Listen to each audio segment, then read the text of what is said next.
अब देखिए प्रश्न नंबर 4, चौथा प्रश्न 7.2 का। इसमें दिया हुआ बिंदु -3, 10 और 6, -8 को जोड़ने वाले रेखाखंड को बिंदु -1, 6 किस अनुपात में विभाजित करता है। अनुपात ज्ञात करना है। अब की बार अनुपात नहीं दिया हुआ है, यानी जो 7.1 से तरीका सीखते आ रहे हैं, एक लाइन खींच के और लिखा हुआ है, उसके दोनों तरफ वाले बिंदु तो हम लिख देते हैं लाइन के दोनों सिरों पर, और जो बच गए वो बिंदु मध्य में लिख देते हैं -1, 6।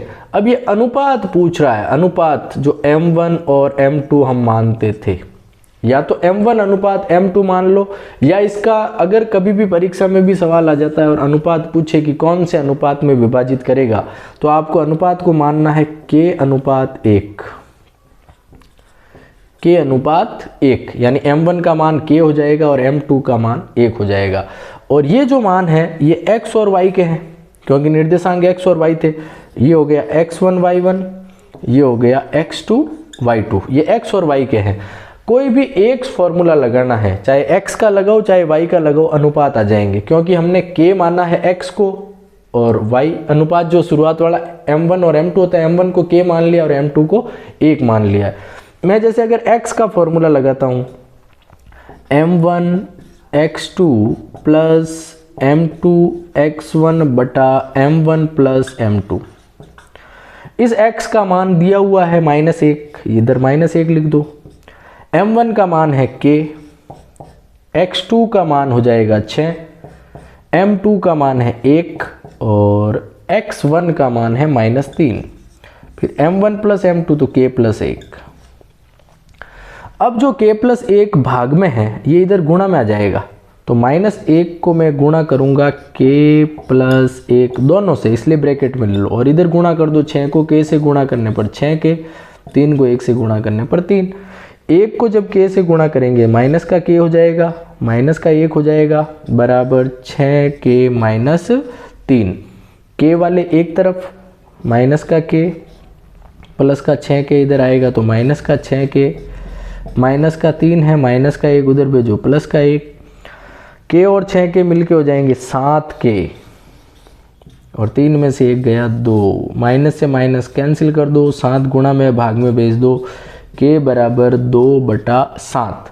k का मान 2/7 आया, यानी अनुपात को हमने माना था k/1, k का मान आया 2/7/1, 7 उधर भेज दो तो 2/7, यानी m1 और m2 का मान कितना आएगा 2/7।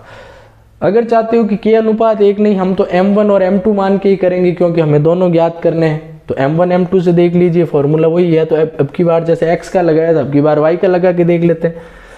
y बराबर m1 y2 plus m2 y1 बटा m1 प्लस m2। y का है तो y का मान 6 दिया हुआ है, इधर 6 लिख दो। m1 को m1 ही मानना है, y2 -8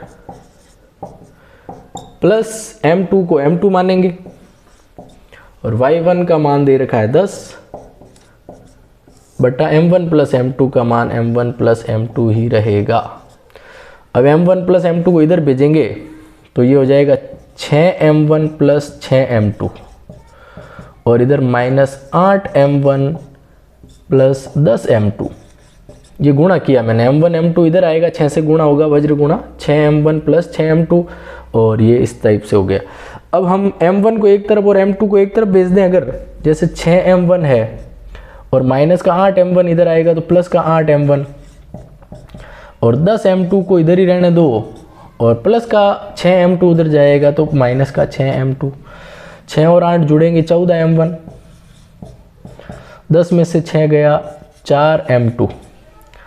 अब अंग्रेजी वालों को बटा में भेज दो, जैसे m1 के बटा में भेज देंगे m2 को, तो m1 बटा m2, ये 14 बटा में चला जाएगा 4 ऊपर, तो m1 m2 का 4 में 2 बार भाग गया, इसमें 7 बार, तो 2/7 का अर्थ होगा 2/7। वापस सेम आंसर आया, इसमें भी 2/7, उसमें भी 2/7, यानी m1 अनुपात m2 का जो हल है वो 2/7 आएगा।